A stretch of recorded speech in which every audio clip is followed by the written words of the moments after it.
வாழ வேண்டும் என்பதை ஆண்டவர் நம்மிடத்தில் விரும்புகிறார். அல்லேலூயா. இன்றைக்கும் தேவ பிள்ளைகளே, ஆண்டுடைய சமூகத்தில் நீங்கள் கடந்து வந்திருக்கீங்க. உங்கள் வாழ்க்கையில் அநேக காரியங்கள், உங்கள் சூழ்நிலைகளிலே, உங்கள் குடும்பங்களிலே அநேக காரியங்கள் கர்த்தரை நெருங்காதபடி, கர்த்தருடைய சமூகத்திற்கு நாம் வராதபடி, கர்த்தருடைய நாமத்தை தேடாதபடி, ஆண்டவரை ஆராதிக்காதபடி நம்முடைய வாழ்க்கையிலே தடைகளாக இருக்கிறது. பல காரியங்கள் உண்டு. ஆனால் நாம் அவருடைய சமூகத்தில் நாம் அவரை நோக்கி பார்க்கும் பொழுது, அவரை நம்பி இருக்கும் பொழுது, அவர் நம்முடைய வாழ்க்கையிலே அற்புதமான செயல்களால் நம்மை நிரப்புகிறவராய், அதிசயங்களை செய்கிறவராய் இருக்கிறார். ஹல்லேலூயா. கர்த்தர் பெரியவராய் இருந்து பெரிய காரியங்களை செய்கிறவராய் இருக்கிறார். அதனால தான் சொல்றாரு, கர்த்தாவே உமது தேசத்தின் மேல் பிரியம் வைத்து. ஹல்லேலூயா. தேவன் நம்முடைய தேசத்தின் மேல் பிரியம் வைக்கிறார். அப்படி என்றால் நம்மேல் பிரியம் வைக்கிற தேவன் அவர். ஹல்லேலூயா. பார்த்தீர்களானால் மோசே ஆண்டவரை நோக்கி பார்க்கும் பொழுது அநேக காரியங்கள் மோசேயினிடத்தில் குறைவுகள் இருந்தது. ஆனால் ஆண்டவர் குறைவுகளை பார்க்கிறதை காட்டிலும் நிறைவுகளை மோசேயினிடத்தில் கர்த்தர் பார்த்தார். மோசேயை கொண்டு ஆண்டவர் எப்படி எகிப்து தேசத்தில் இருக்கிற இஸ்ரவேல் ஜனங்களை, எபிரேயர்களை, அவர்களை மீட்க வேண்டும் என்று சொல்லி கர்த்தர் திட்டம் வைத்திருந்தாரோ, அந்த நோக்கத்தையும் திட்டத்தையும் எப்படி நிறைவேற்ற வேண்டுமோ அப்படி நிறைவேற்ற இந்த மோசேயை கர்த்தர் கண்ணோக்கினார். ஆனால் ஜனங்கள் பார்க்கும் பொழுது மோசேயினுடைய குறைகளையும், மோசேயினுடைய சூழ்நிலைகளையும், மோசேயினுடைய பிறப்பை குறித்தும் அநேக கேள்விகளோடும் அநேக சூழ்நிலைகளோடும் ஜனங்கள் பார்த்தார்கள். இன்றைக்கும் நாம் வாழ்கிற காலங்களிலே ஒரு அற்புதத்தையும் ஒரு அதிசயத்தையும் ஒரு ஊழியத்தையோ இல்லை மற்ற காரியங்களை நாம் செய்யும் பொழுது நம்முடைய பிறப்பை குறித்து, மற்ற காரியங்களை குறித்து, நம்முடைய ஜனத்தை குறித்து, நம்முடைய எண்ணத்தை குறித்து அநேகர் ஆராய்ச்சி செய்கிறவர்களாக இருக்கிறார்கள். ஆனால் தேவ பிள்ளைகளுக்கு ஒரு காரியம் நன்றாய் இருக்க வேண்டும், நன்றாய் தெரிந்திருக்க வேண்டிய ஒரு காரியம் என்னவென்றால், தேவனுடைய பிள்ளைகள் தேவன் செய்கிற அதிசயத்தையும் அற்புதத்தையும், தேவன் நம்முடைய வாழ்க்கையிலே செய்திருக்கிற நன்மைகளை, அவருடைய சூழ்நிலைகளிலே நாம் அவரிடத்தில் கேட்டு பெற்றுக்கொண்டு அவர் செய்கிற நன்மைகளை அதற்கு நன்றி உள்ளவர்களாய் நாம் இருக்க வேண்டியது அவசியமாக இருக்கிறது. ஹல்லேலூயா. கர்த்தாவே உமது தேசத்தின் மேல் பிரியம் வைத்து யாக்கோபின் சிறையிருப்பை திருப்பினீர் என்று சொல்லப்பட்டிருக்கிறது. ஹல்லேலூயா. யாக்கோபின் சிறையிருப்பு, பெரிய சிறையிருப்பில் யாக்கோபினுடைய ஜனங்கள் மாட்டிக்கொண்டதை நாம் அறிந்தோம். அவர்கள் தான் எகிப்திலே அடிமையாக, இஸ்ரவேல் ஜனங்கள் யாக்கோபினுடைய ஜனம்தான். அது அடிமையாய் மாட்டிக்கொண்ட பிறகு தேவன் அந்த ஜனத்தை விடுதலையாக்கி, மோசே என்கிற மனுஷனை கொண்டு விடுதலையாக்கி அவர்களை பாலும் தேனும் ஓடுகிற கானான் தேசத்திலே அவர்களை கொண்டு வந்து சேர்க்கும்படியாக, விடுதலையோடு கூட அவர்களை நடத்தும்படியாக ஆண்டவர் பல திட்டங்களை வைத்து பல காரியங்களிலே அந்த எகிப்தினுடைய ராஜாவின் மத்தியிலே அநேக காரியங்களை கர்த்தர் அவர்களுக்கு எல்லாவற்றிலும் ஒரு ஜெயத்தை கொடுத்து, ஒரு வெற்றியை கொடுத்து அவர்களை அந்த இடத்துல கொண்டு வருகிறார். அப்படி கொண்டு வருகிற வேலையில் பல தடைகள் உண்டாகிறது.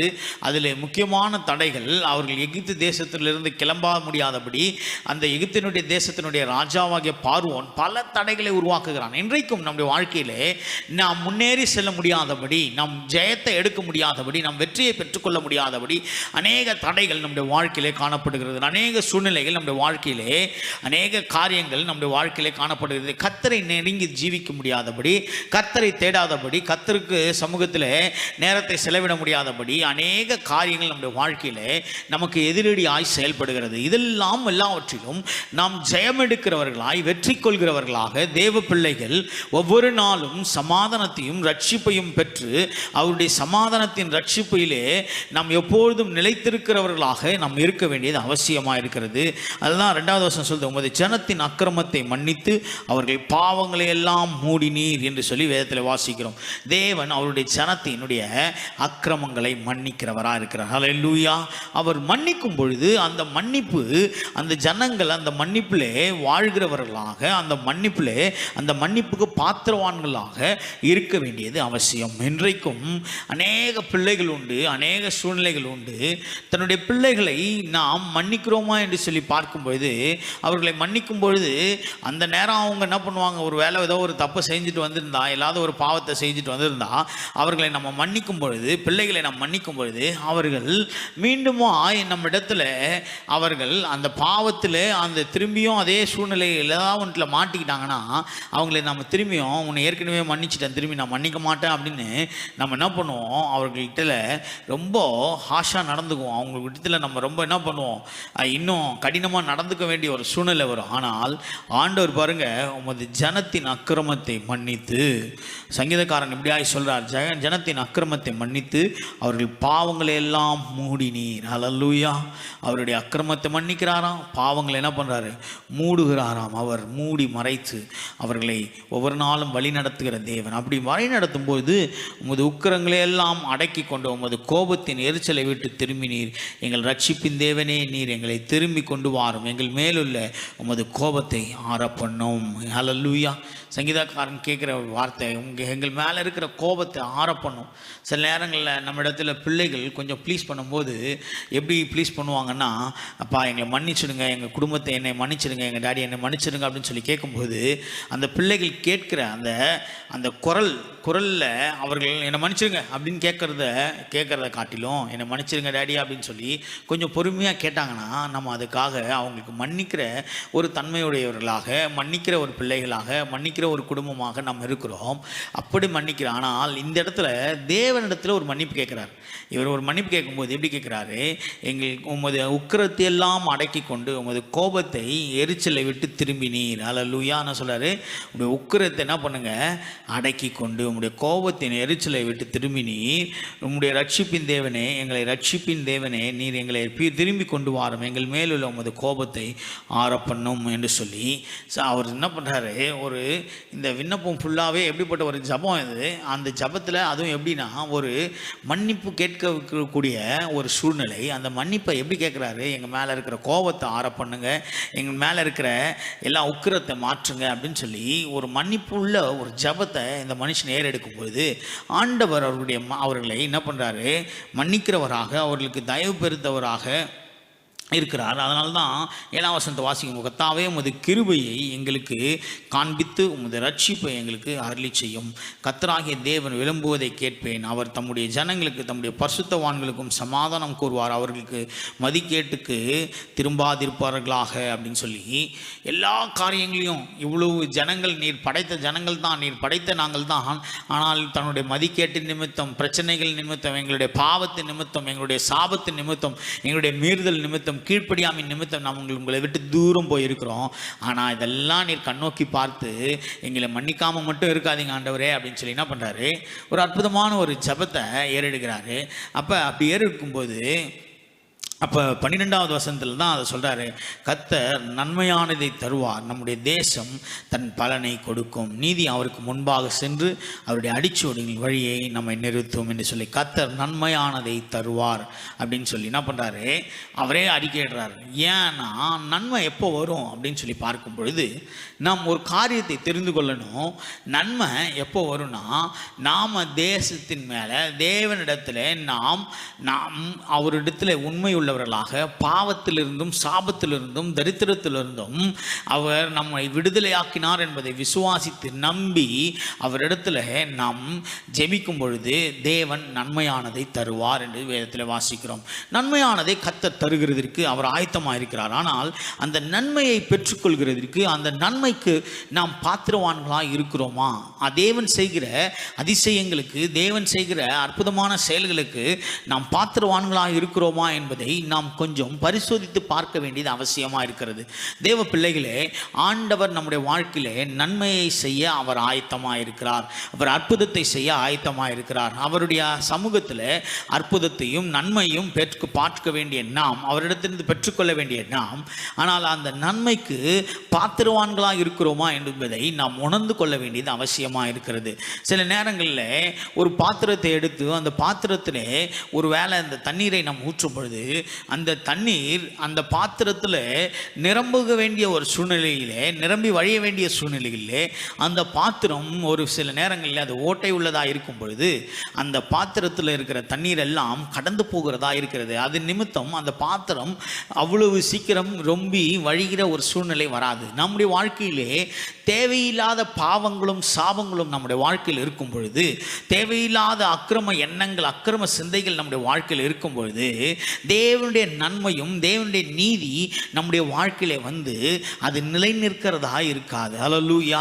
கடந்த நாட்களில் 2 நாட்களுக்கு முன்பாக ஒரு சகோதரன் எனக்கு ஃபோன் பண்ணியிருந்தார். அப்போ ஃபோன் பண்ணும்போது அப்போ அவர் சொன்னார், ஆனால் வீட்டினுடைய கதவு சாத்தப்பட்டிருக்கிறது, ஆனால் வீட்டு உள்ள எல்லா குழாக்களும் எல்லா தண்ணீர் வருகிற எல்லா குழாவும் என்ன பண்ணப்பட்டிருக்கு, பாத்திரம் அந்த இதெல்லாம் திறந்துருக்கு. அதனால் மோட்டர் போட்டால் தண்ணி என்ன பண்ண மாட்டுது, டேங்க்கில் ஏறினாலும் அந்த தண்ணி என்ன பண்ண மாட்டுது, அதில் நிற்க மாட்டுது. அது இந்த குழாவை அடைக்கணும், என்ன செய்யுது அப்படின்னு சொல்லி அப்போ சாவியை தேடி கண்டுபிடிச்சி அதை மீண்டும் அதை திறந்து அந்த குழாவெல்லாம் மூடின பிறகு தான் அந்த தண்ணீர் என்ன பண்ணுச்சு, அந்த டேங்க்கில் தேவையான தண்ணீர் நின்றுச்சு. இன்றைக்கி நிறைய நேரங்களில் நம்முடைய வாழ்க்கையில் நாம் ஆசீர்வதிக்கப்பட முடியாதபடி நாம் நிரப்பப்பட்டு கொண்டிருக்க வேண்டிய நாம், நிரம்பி வழிய வேண்டிய நாம், தேவனுடைய ஆசீர்வாதத்தினாலே தேவனுடைய கிருபையினாலே ஜபத்திலும் வேத வாசிப்பிலும் நிரம்பி அவருடைய வார்த்தைகளால் நிரம்பி அவருடைய ஆசீர்வாதங்களால் நிரப்ப வேண்டிய நாம் ஏதோ ஒரு இடம், ஏதோ ஒரு நம்முடைய வாழ்க்கையில் காணப்படுகிற பகுதி, ஏதோ ஒன்று இன்றைக்கு அடைக்கப்பட்டு இருக்க வேண்டிய காரியங்கள் இன்றைக்கு திறக்கப்பட்டு வீணாய் போய் கொண்டிருக்கிறது. அது நிமித்தம் அந்த ஆசீர்வாதத்தை இழக்கிறோம், நன்மையை இழக்கிறோம், தேவனுடைய கிருபையை நாம் இழந்து போகிறோம். இதன் நிமித்தம் இந்த கிருபையும் நன்மையும் நம்மை தொடர முடியாதபடி, ஆனால் சங்கீதக்காரன் சொல்லும்போது நன்மையும் கிருபையும் உன்னை தொடரும், நம்மை தொடரும் என்று சொன்ன சங்கீதக்காரனுடைய வார்த்தை நம்முடைய வாழ்க்கையிலே அநேக நேரங்களில் நிறைவேறாமல் போய்விடுகிறது. காரணம், ஏதோ ஒரு இடத்துல நாம் குறைவுபட்டவர்களாய் காணப்படுகிறோம். அந்த குறைவுகளே எந்த இடத்துல இன்றைக்கு நாம் அடைக்கப்பட்ட பாத்திரமாய் இருக்க வேண்டிய நம் உடைக்கப்பட்ட பாத்திரமாய் இருக்கிறோம். அது நிமித்தம் நம்முடைய நன்மைகள் நம்மை கடந்து போகிறது, நம்மை விட்டு அந்த நன்மையினால் நாம் நிரப்பப்படாமல் போகிறோம். இன்றைக்கு நாம் அறிந்து கொள்ள வேண்டியது அவசியமாக இருக்கிறது. எந்த இடத்துல நாம் குறைவுபட்டவர்களாக இருக்கிறோம், எந்த இடத்துல ஜப குறைவுகளோ இல்லை வேத வாசிப்பின் குறைவுகளோ, கர்த்தரை அறிகிற அறிவிலே நாம் வளர முடியாதபடி, கர்த்தருடைய சமூகத்தில் காத்திருக்க முடியாதபடி, ஜெபித்து வேதத்தை வாசித்த நல்ல அந்நிய பாஷைகள் நிரம்பி நல்ல ஆவியில் நிரம்பி ஜபித்த ஆட்கள் இன்னைக்கு அநேக ஜப குறைவுகளோடு கூட குறைவான சூழ்நிலைகளிலே நம்முடைய பாத்திரம் நிரம்பி வழிய முடியாதபடி ஏதோ ஒரு இடத்துல குறைவுகளோடு கூட காணப்படுகிறோம். ஆனால் தேவன் நன்மையானதை தருவார். தேவன் நன்மையானதை தருவார். நம்முடைய தேசம் தன் பலனை கொடுக்கும். ஹல்லேலூயா. தேவன் நன்மையானதை தருகிறதற்கு அவர் ஆயத்தமாக இருக்கிறார். ஆனால் நாம் பலனை, அந்த தேசத்தில் இருக்கிற நாம் அதன் பலனை அனுபவிக்க, அந்த பலனை மற்றவர்களுக்கு அந்த பலனை வெளிப்படுத்துகிறவர்களாய் நாம் இருக்கிறோமா என்பதை நாம் இன்றைக்கு அறிந்திருக்க வேண்டும். அநேகருக்கு சாட்சி உள்ளவர்களாய் இருக்க வேண்டிய தேவ பிள்ளைகள் இன்றைக்கு நம்முடைய சாட்சிகள் எங்கே இருக்கிறது என்று சொல்லி அநேகருக்கு முன்மாதிரியாக இருக்க வேண்டிய தேவ பிள்ளைகள் இன்றைக்கு நாம் அந்த முன்மாதிரியான சூழ்நிலைகளை மறந்து மற்ற காரியங்களிலே முன்மாதிரியாக மாறிவிடுகிறோம். ஊழியத்தை செய்தவர்கள், ஊழியத்தில் முக்கிய பங்கு வகித்த ஜனங்கள் இன்றைக்கு முன்மாதிரியாக இருக்கிறதை விட்டுவிட்டு தேவ சமூகத்தில் இன்றைக்கு அவர்கள் எல்லாரும் பின்மாற்றத்துக்கு போய் கொண்டிருக்கிறதை நாம் அறிந்திருக்கிறோம். தேவன் வருகிறதற்கு கடைசி காலத்தில் வந்திருக்கிறோம். தேவனுடைய வருகை வரும்பொழுது நாம் ஆயத்தமாக இருக்க வேண்டியது அவசியமாக இருக்கிறது.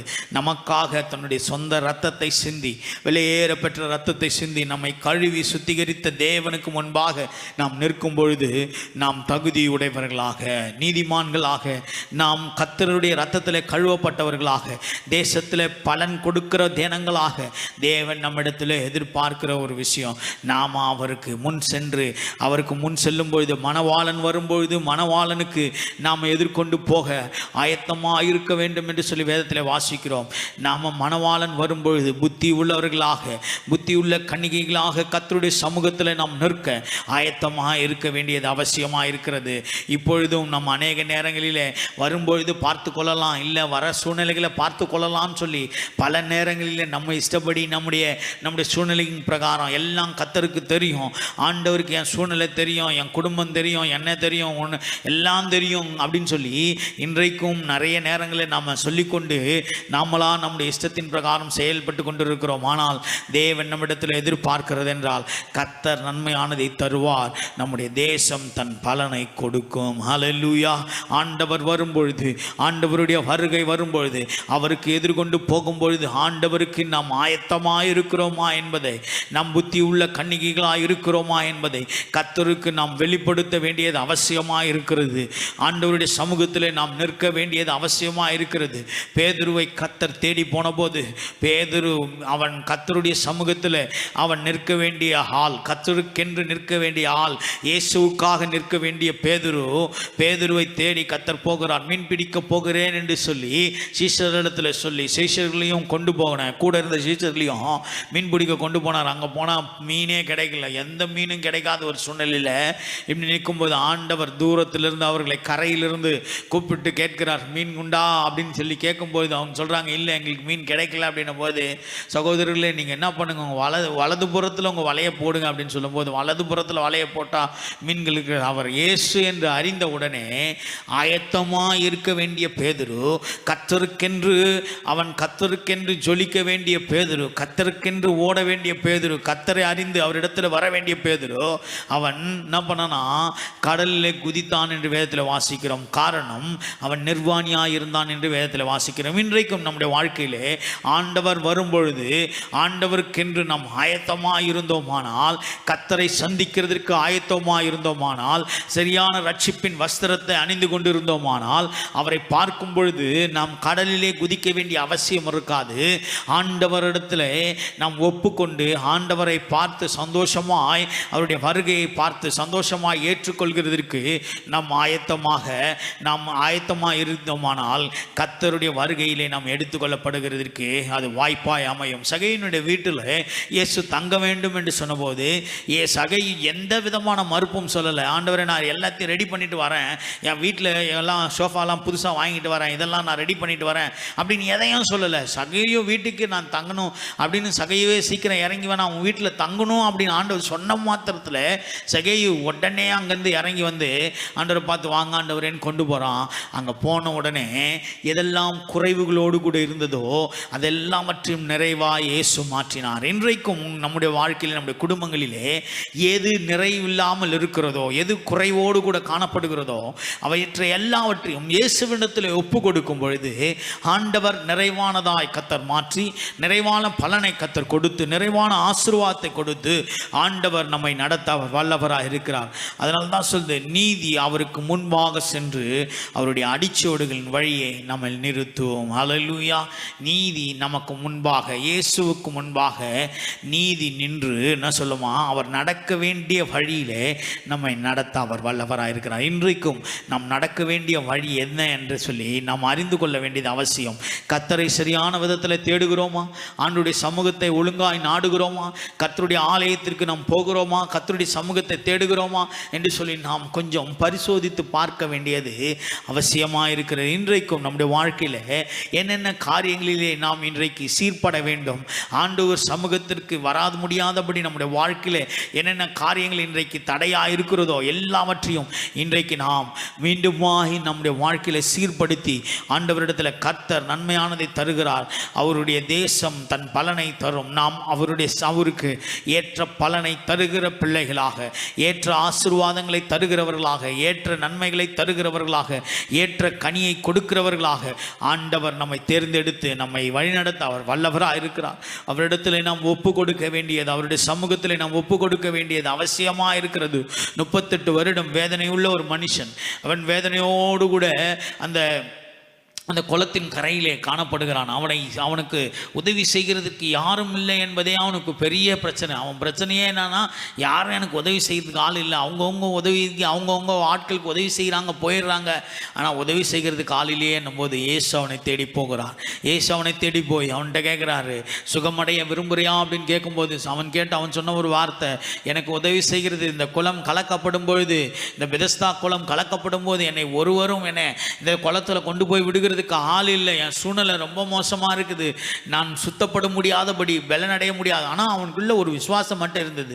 38 வருஷமா நான் இந்த இடத்துல எப்படியாவது விடுதலையோடு கூட தான் என் வீட்டுக்கு போவேன், என் குடும்பத்துக்கு போவேன்ற ஒரு நம்பிக்கை மாத்திரம் இருந்தது. அதை பார்த்து ஏசு என்ன பண்ணுற, அவனை தேடி போய் சொல்கிறாரு, நீ சுகமடைய விரும்புறியா அப்படின்னு கேட்கும்போது ஆண்டவர்கிட்ட கேட்ட உடனே ஆண்டவர் அவனுக்கு சொன்ன ஒரு வார்த்தை, ஆமாம் நான் விரும்புகிறேன், எனக்கு உதவி செய்யறதுக்கு யாழ் இல்லை. அப்போ ஆண்டவர் மீண்டுமா சொல்கிறாரு, உன் படுக்கையை எடுத்துக்கொண்டு நட அப்படின்னு சொல்லும்போது அவனுடைய படுக்கையை அவன் எடுத்துக்கொண்டு நடந்த போது அவனுடைய வாழ்க்கை அந்த இடத்துல, ஆனால் சும்மா நடக்கல, அவன் நடக்கும்பொழுதே எல்லாரையும் பார்த்து ஆச்சரியமாக எனக்கு யாரும் உதவி செய்ய ஆள் இல்லைன்னு நினச்சிருந்தேன். ஆனால் இன்றைக்கு உதவிக்குன்னு ஒருத்தர் என்னை தேடி வந்தார். இந்த குளம் கலக்காமலே எனக்கு ஒரு அற்புதம் நடந்தது. சில நேரங்களில் நாம் அற்புதத்தை இப்படி தான் எதிர்பார்ப்போம். இந்த குளம் கலக்கினா தான் எனக்கு அற்புதம் நடக்கும், இந்த வேலை நடந்தால் தான் எனக்கு அற்புதம் நடக்கும், இந்த வீடு கட்டி முடிச்சாதான் எனக்கு அற்புதம், இந்த கட்டி முடிக்கிறதுக்கு ஒரு அற்புதம் நடக்கணும், அது நடக்கணும், இது நடக்கணும்னு நினைப்போம். ஆனால் இயேசு வந்தால் போதும் உங்கள் வாழ்க்கையில் ஒரு அற்புதம் நடக்கும். இயேசுவை உங்கள் வாழ்க்கையில் முழுதுமாக நீங்கள் ஒப்பு கொடுத்து ஏற்றுக்கொண்டீங்கன்னா போதும். இயேசுவே என் இல்லத்தில், என் உள்ளத்தில், என் குடும்பத்தில் நீர் வருவீராக, என் கண்ணீரை துடைப்பீராக, என் சூழ்நிலைகளை கர்த்தர் மாற்றுவீராகன்னு கர்த்தரிடத்தில் நீங்கள் ஒப்பு கொடுக்கும் பொழுது நீங்கள் எதிர்பார்த்த வண்ணம் உங்களுக்கு அற்புதம் நடக்குது நீங்கள் நினைக்கிறீங்க. ஆனால் அதை காட்டிலும் மேலான காரியங்களை கர்த்தர் செய்ய வல்லவராக இருக்கிறார். அல்லேலூயா. அதிசயமான செயல்களால் கர்த்தர் உங்களை நிரப்ப அவர் வல்லவராக இருக்கிறார். உங்கள் வாழ்க்கையில் மேன்மையான செயல்களால் நிரப்ப அவர் வல்லவராக இருக்கிறார். எல்லாரும் சகேயுனுடைய வீட்டை எப்படி பார்த்தார்களானால் அவன் பிடுங்குகிறவனாக இருக்கிற எல்லாவற்றையும் அவனிட மற்ற ஜனங்களை உறிஞ்சித்து சாப்பிடுகிற ஒரு மனுஷன் என்று சொல்லி பார்த்தார்கள். ஆனால் இயேசு அவனிடத்தில் பார்த்தது, இவன் வீட்டுக்குள்ளே நம்ம பிரவேசித்ததுனா அநேகருடைய வாழ்க்கை துயரம் மாறும், அநேகருடைய கண்ணீர் மாறும், அநேகருடைய கடன்கள் மாறும், அநேகருடைய வேதனை மாறும் என்பதை பார்த்தார். அது நிமித்தம் ஆனால் பார்க்கிற ஜனங்கள்லாம் என்ன நினச்சாங்கன்னா, இயேசு இந்த பாவியாக மனுஷன்கிட்ட, இந்த பாவியான வீட்டுக்கு, இந்த மனுஷனுடைய வீட்டுக்கு இயேசு வந்திருக்கிறாரே, இவர் அவன் பாவின்னு தெரியாதா அப்படின்னு தான் ஜனங்கள் பார்க்குறாங்க. ஆனால் இயேசு அவன் வீட்டுக்கு வந்ததுக்கான காரணம் அநேகருடைய வாழ்க்கையினுடைய சூழ்நிலைகள் மாறும்படியாக, அநேகருடைய கடன்கள் அடைக்கப்படும்படியாக, அநேகருடைய கண்ணீர் துடைக்கப்படும்படியாக, அநேகருடைய வேதனைகள் மாறும்படியாக. அதற்கப்புறம் சகையனுடைய இமேஜே மாறிடுச்சு. சகையை அது வரைக்கும் பிடுங்குகிறவனாக, அது வரைக்கும் எல்லாரிடத்திலும் குள்ளனாக, மற்ற காரியங்களுக்கு சகையனுடைய மைனஸ் பாயிண்ட்டையே பார்த்துட்டு இருக்கிறாங்க. ஆனால் சகையும் வீட்டுக்கு இயேசு வந்த பிறகு, இயேசு சகையின் வீட்டுக்கு கடந்து வந்த பிறகு சகையனுடைய வீடினுடைய நிலைமையே மாறிடுச்சு. இவர் யார் தெரியுமா? இவங்க வீட்டுக்கு இயேசு வந்தார். இவங்க வீட்டுக்கு இயேசு வந்ததில் நிமித்தம் எல்லா கடன்களும் அடைக்கப்பட்டது. ஒரு பங்கு வாங்கியிருந்தா 4 பங்கு கொடுத்துட்டார் அப்படின்னு சொல்லி எல்லா ஜனங்களும் சகையின் வீட்டுக்கு பார்க்கும் பொழுது மொத்தமாக டோட்டலாக அவனுடைய இமேஜே கர்த்தர் மாற்றிட்டார். இன்றைக்கி உங்கள் வாழ்க்கையில் ஒரு வேளை நீங்கள் அப்படி நினைச்சிட்டு இருக்கலாம், என் வீட்டின் வாழ்க்கை, என் வாழ்க்கையின் சூழ்நிலை, என் வீடு, என் குடும்பம், என் பிள்ளைகளுடைய சூழ்நிலை இன்னைக்கு யாரும் ரசிக்கிற மாதிரி இல்லை, யாரும் என்னை பார்க்குற மாதிரி இல்லை, யாரும் என் குடும்பத்தை நோக்கி பார்க்குற மாதிரி இல்லை, இன்னைக்கு யாரும் என்னை நோக்கி பார்க்கறதுக்கு நான் தகுதியான ஆளாக இல்லை, யாரும் என் வீட்டை தேடி வருகிறதுக்கு கூட நான் அதுக்கான ஆளாக இல்லை, இருக்க மாட்டேன், யாரும் என் வீட்டுக்கு வரமாட்டாங்க அப்படின்னு சொல்லி நீங்கள் நிறைய காரியங்களை யோசிச்சுட்டே இந்த நிகழ்ச்சியை பார்த்துட்டு இருக்கலாம். இன்றைக்கு ஆண்டவர் உங்கள் வாழ்க்கையில், உங்கள் குடும்பங்களிலே இன்றைக்கு இயேசு உங்கள் வீட்டுக்கு வந்தாரானால், இயேசு உங்கள் குடும்பத்தில், உங்கள் இருதயத்தில் வரும்பொழுது உங்களுடைய சூழ்நிலைகள் மாறும், பார்க்கிற ஜனங்களுடைய எல்லா எண்ணங்கள் மாறும், எல்லாவற்றையும் தேவன் மாற்றி உங்களை அற்புதமாய் நடத்த, ஜீவனோடு கூட நடத்த, மற்றவர்களுக்கு நீங்கள் ஆசீர்வாதமாக இருக்க கர்த்தர் நன்மையானதை தருவார், நம்முடைய தேசம் தன் பலனை கொடுக்கும் என்று சொல்லி வேதத்திலே வாசித்ததன் பிரகாரம் உங்களுடைய வீட்டில் நன்மைகள் உண்டாயிருக்கும்படியாக, கிருபைகள் உண்டாயிருக்கும்படியாக, அநேகருக்கு ஆசீர்வாதமான ஆட்களாய் கர்த்தர் உங்களை மாற்றி உங்களை ஜெயமாய் நடத்த அவர் வல்லவராய் இருக்கிறார். உங்கள் குடும்பத்தை நடத்த வல்லவராய் இருக்கிறார். அவருடைய கரம் அற்புதங்களை செய்து, அதிசயமான செயல்களை செய்து உங்கள் வாழ்க்கையிலே அநேகருக்கு நீங்கள் சாட்சியுள்ள ஜீவியம் வாழ தேவன் உதவி செய்ய வல்லவராய் இருக்கிறார். அநேகர் உங்களை பார்க்கும் பொழுது ஒரு வேளை பிடுங்குகிறவர்களாக, ஒரு வேளை இந்த சகையை போல பார்த்துட்டு இருக்கலாம். ஆனால் உங்கள் வாழ்க்கையின் தரத்தை, உங்கள் வீட்டினுடைய சூழ்நிலையை கர்த்தர் மாற்றி உங்களை அற்புதமாய் நடத்த அவர் வல்லவராய் இருக்கிறார். விடுதலையோடு கூட நடத்த அவர் வல்லவராய் இருக்கிறார். அநேகருக்கு ஆசீர்வாதம் உடையவர்களாய் உங்களை கர்த்தர் மாற்ற வல்லவராய் இருக்கிறார். உங்கள் குடும்பங்களை கர்த்தர் எல்லாவற்றையும் நன்மையான வழிவாசல்களை திறந்து கொடுத்து, நன்மையான எந்த ஈவும் பூரணமான எந்த வரமும் என்று சொல்ல வார்த்தை உங்கள் வாழ்க்கையிலே கர்த்தர் உண்டாக செய்ய வல்லவராய் இருக்கிறார். நீங்களே ஜீவனுக்கு ஏதுவான பாத்திரமாய் கர்த்தர் உங்களை மாற்றி உங்களுடைய எல்லா விதமான உங்கள் பாத்திரம் நிரம்பி வழிய முடியாதபடி தடையாக இருக்கிற காரியங்களை கர்த்தர் மாற்றி எல்லா ஓட்டைகளையும் அடைக்கப்படும்படியாக எல்லா சூழ்நிலைகள் மாற்றி தேவன் நன்மையை நிரப்பி நன்மையை நிரம்ப கர்த்தர் உதவி செய்து நன்மையினால் நன்மைகள் வழிந்தோடும்படியான ஆசீர்வாதத்தை கர்த்தர் கொடுத்து உங்களை வழிநடத்த வல்லவராக இருக்கிறார். வியாதிகளிலிருந்து, பலவீனங்களிலிருந்து, சுகவீனங்களிலிருந்து உங்களை விடுதலையாக்கி ரட்சிக்க கர்த்தர் வல்லவராக இருக்கிறார். உங்களுக்காக நாங்கள் ஜெபிக்க ஆயத்தமாக இருக்கிறோம். கண்களை மூடி ஜெபிக்கலாமா? அன்பின் தேவனே ஸ்தோத்திரிக்கிறோம். இந்த நாளிலும் இந்த பகல் வேளையிலே கர்த்தருடைய கரம் இந்த பிள்ளைகளை நடத்தட்டும். காணப்படுகிற எல்லா சூழ்நிலைகள் மாறட்டும். ஆண்டவரே, இந்த சகையை போல கர்த்தர் அந்த வீட்டை தேடி போகிற ஜனங்கள் எல்லாரும் ஆண்டவரே, அது போல எங்கள் வீடுகள் இன்றைக்கு ஒருவேளை ஜனங்கள் தேடி வருவதற்கு பயந்த வீடுகளாக இருந்தால் கர்த்தர் எங்கள் வீட்டை கர்த்தர் மாற்றுவீராக. நன்மையினால் எங்கள் வீட்டை திருப்தியாக்குவீராக. ஆண்டவரே, கர்த்தருடைய நன்மையானதை கர்த்தர் தந்து அவருடைய தேசத்தில் நன்மையாய் கர்த்தர் சுதந்திரிக்கும்படியாக கர்த்தர் உதவி செய்கிறார். நம்முடைய பிள்ளைகளுக்கு ஏற்ற நன்மையும் கிருபையும் தொடரட்டும். ஆண்டவர் நிறைய ஆசீர்வதிங்க. பலவீனங்கள் சுகவீனங்கள்லாம் கர்த்தர் மாற்றுங்க. அநேகருக்கு ஆசீர்வாதமுடைய கரங்களாய் நம்முடைய பிள்ளைகளை கர்த்தர் மாற்றுவீராக.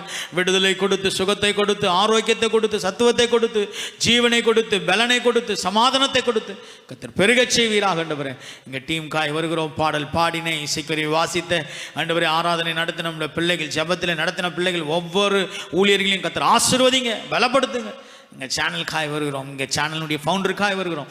கர்த்தர் தேவையான ஆசீர்வாதத்தை நன்மையும் கர்த்தர் கொடுப்பீராக. ஆண்டவரே, கர்த்தருடைய கிருபை வெளிப்படட்டும். ஒவ்வொரு சனிக்கிழமைகளிலும் இந்த நாளிலே ஜெபிக்கும்படியாக ஒரு நேரத்தை கிருபையாக எங்களுக்கு கொடுத்ததற்காக ஸ்தோத்திரம். நம்முடைய கிருபை வெளிப்படட்டும், தயவு வெளிப்படட்டும். இந்த நாளில் எங்களோடு கூட கலந்து கொண்டு ஜெபிக்கும்படியாக கேட்டுக்கொண்ட ஆண்டவரே, ஜெப விண்ணப்பங்களை சொல்லின ஒவ்வொரு குடும்பங்களிலும் கர்த்தர் அற்புத சுகத்தை கர்த்தர் கொடுப்பீராக, அற்புத பலனை கர்த்தர் கொடுப்பீராக. அவருடைய படிப்பின் காரியங்கள், வேலை ஸ்தலங்கள், குடும்பங்கள் எல்லாவற்றையும் வியாதிகளிலிருந்து, பலவீனங்களிலிருந்து கர்த்தர் நம்முடைய பிள்ளைகளை விடுதலையாக்குவீராக.